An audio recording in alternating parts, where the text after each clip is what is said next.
What's up guys, McCaddy here, bringing you our third UU battle. Now, before we start the battle, this is actually recorded after team building session, and you guys are going to in me some really good suggestions. So, I was just going to very quickly pop through those before we start. The first one was just changing Sludge Wave for Sludge Bomb for Sludge Wave on Killer Bunny, just because it does a slightly bit more power and it doesn't make any difference which one in terms of secondary effects. So, just adds a little bit of power. People were suggesting that I go for the flamethrower rather than ice beam, but to be honest, I prefer the bolt beam coverage, and I also have Entei to do most of my firework anyway, so I figured ice beam's probably the better bet for this one. The other changes I made was I decided to go for Swords Dance on Haxorus, because to be honest, if the web goes up, there's not much that's really going to be outspeeding, so he is going to benefit more from getting a Swords Dance off. The main one that people were saying I should change was with Entei. People were saying rather than having Bulldoze, I should go for Stone Edge, and then rather than Iron Head, because Sacred Fire does pretty much the same, does pretty much the same amount of damage, I should actually go for Flare Blitz instead.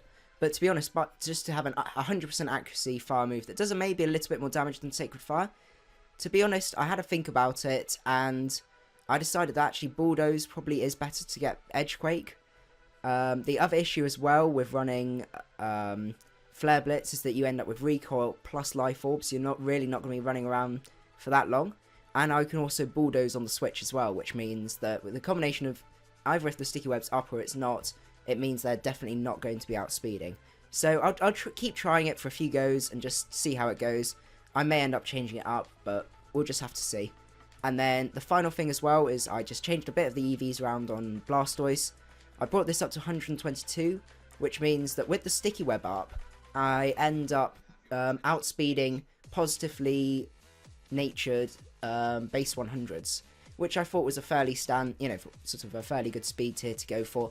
I may in the future decide to do a 101 about speed tiers itself, so if you're interested in that, let me know in the comments.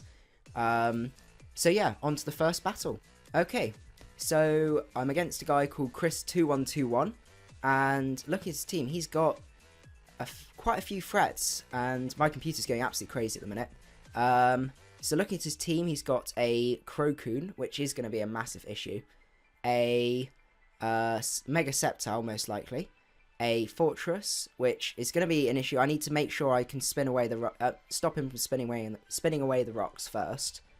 A Darmanitan as well, which is most likely going to be a Scarfer, so he's got quite a quick team going on here, with those two making a sort of quite a good offensive core, and then a more bulky Nidoqueen, and then an Azelf as well. So, in terms of lead, he probably does anticipate the Galvantula lead, so I'm guessing he might want to go out into either the Nidoqueen, or this, I always forget this name, Fortress. So it's a really difficult call, but it is quite tempting to go out into Killer Bunny, just because I know I outspeed the Nidoqueen and I outspeed that. There is a chance he may lead with a Darm though, so that's going to cause a few issues as well. So actually maybe Blastoise is the better bet, because it counters that, counters that, counters that. I very much doubt he's going to lead with the Sceptile. He may lead with the Azelf to set up rocks. I think I am going to go for Blastoise. There is a chance he may lead with the Azelf, but I think it's more likely to be the Darm, to be honest. He does go out into the Darm straight away. Well, I'm going to Mega Evolve, and let's see here. The Water move is incredibly obvious, so he is probably going to end up going out into Crocoon, which is going to be a pain. So I think I am unfortunately going to have to just stay in. I think I'm going to go for the Ice Beam, just because I know if he goes out into the Crocoon, I'm not going to be able to do anything to that. Whereas at least if he decides to go out in the Sceptile, I'll be doing quite decent damage. So I'm going to go for the Ice Beam here. I very much doubt he is going to stay in, considering I'm most likely Mega Blastoise as well. He does just go for the U-turn as I anticipated. That did quite a lot, so that hints to me he might be banded. So that's something I've got to watch out for. He is probably going to go straight out into the Suicune, to be honest. From there, I may have to go straight out into Cress and try and set up on that, because if Suicune gets a few Calm Minds off, I'm in quite a bit of trouble, as you can imagine. I don't really see what else he would switch into. So, I mean, it'd be nice if he decided to switch into the Sceptile and be cheeky. But I think Suicune probably is his best bet from here. He does go straight out into the Suicune. So from here, I do anticipate a Calm Mind coming up. So I'm going to go out into Cress at this point. Now, as long as this is the proper Crocoon set, I'm definitely going to be outspeeding, which is also why Cress is really quite handy for these. So I'm predicting the Calm Mind here, and I'm going to go out into Cress and then get a sub up and then start Calm Minding from there. And as long as I outspeed and I don't get burned, I invariably win the Stall War. It's not the most perfect counter to Crocoon, but to be honest, there isn't that much that does. I think, to be honest, Toxicroak's my favourite one for that. But you then have to keep that alive as well. So, you don't always win with that one. He does go straight for the Calm Mind, which I was hoping for. So, I'm going to go for the sub here, because I'm pretty confident I can take that. Oh, the other thing I did need to change was to give it odd HP on Cress, just so I can get 5 subs up. He does set up with the Calm Mind straight away. Now, that may not be the best play, to be honest, because he does outspeed, though. That's something I need to take from this. So I'll get a Calm Mind up. So he's running some speed investment. And that's going to be problematic. They don't normally run that much speed investment. He is starting to set up the Calm Minds now. So I'll set up my own Calm Minds. As long as he doesn't break the sub on this, I think I've got a chance. There may be a little bit of sub clever plays that will have to go on. But we'll just have to see from there. He is just going to keep setting up, which, to be honest, I'm actually bridging the gap between them.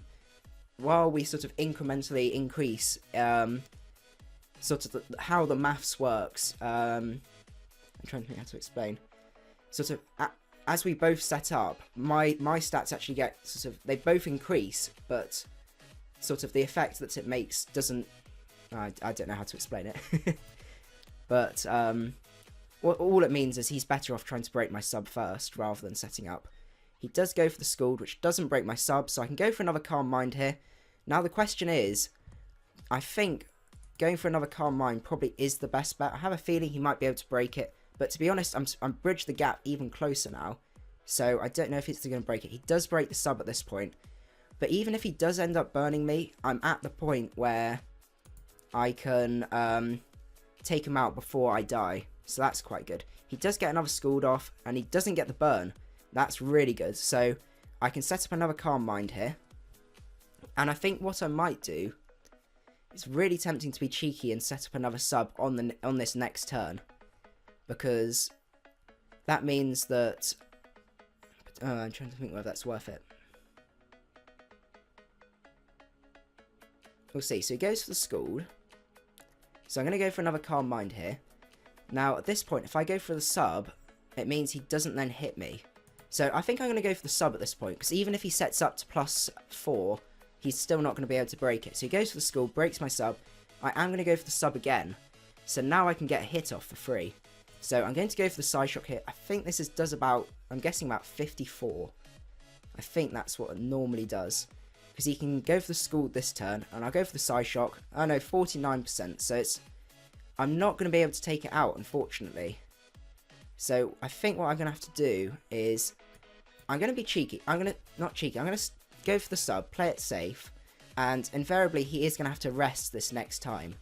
And then from there, he's going to have to use this turn to break the sub. And then he's going to have to either Scald me again or rest. So I'm going to go for the Psyshock here. To be honest, even if Cress goes down, I'd rather lose Cress and take out the Suicune. Just because it's such a massive threat. So I get a Psyshock off, and he's now in a position where he's either got to rest up, or he's going to have to break my sub. So actually, I could play mind games. He does go for the rest, so that was the correct play. Okay, so he goes to the rest. And I'm just going to keep Psyshocking from here, as long as he's not too lucky with his rest rolls. Because he's got this turn where he does set up the Calm Mind this turn. So he's got a 1 in 3 chance of messing up my game next time. So what I can do is I'm going to go for the Psyshock again. and just hope that he doesn't go for the Scald. I think even if there's no point staying here and not doing that. He does set up the Calm Mind again, so now I'm in an excellent position. Because if the Dharm comes in and U-turns out, he's got to go out into something else that's got to take a massive hit. And also, if he goes out into the Fortress, I can just sub up on that again, so that's not too much of an issue. So I think his only real option is either to go out into Azelf. He does go out into the Fortress, so I'm just going to go... I think Psyshock's probably going to do more, I think. Or, no, I think... No, that really doesn't do much. He does set up the rocks. To be honest, there's not much he can really do to me, so I'm just going to Moonblast at this point, because I think that's probably going to do more. And if he does end up killing this, then it gives me the opportunity to get up Sticky Web. Yeah, it does a lot more. Okay, that's fair enough. He doesn't break my sub this turn, so I'll be able to take him out next turn. 49%, yep. So I need to remember as well, once I set up, that Moonblast does more to Steel types typically, because they've got a bit more defense. He does end up forfeiting, so that's the end of that one. So, to be honest, I think it was a win from here, because even if the Dharm had U-turned out, something else would have come in, and I'm now at a position where at least 2 of his Pokemon would have had to have died, because I'd have taken one out, he'd have had to have sent in his Dharm, tried to U-turn again, or Flare Blitz, and I think I probably would have been able to take that as well. So, yeah, hope you guys enjoyed the battle, and I will see you at the next one. Macadie out. If you enjoyed the video and want to keep up my latest content, don't forget to hit the subscribe button below. Macadie out.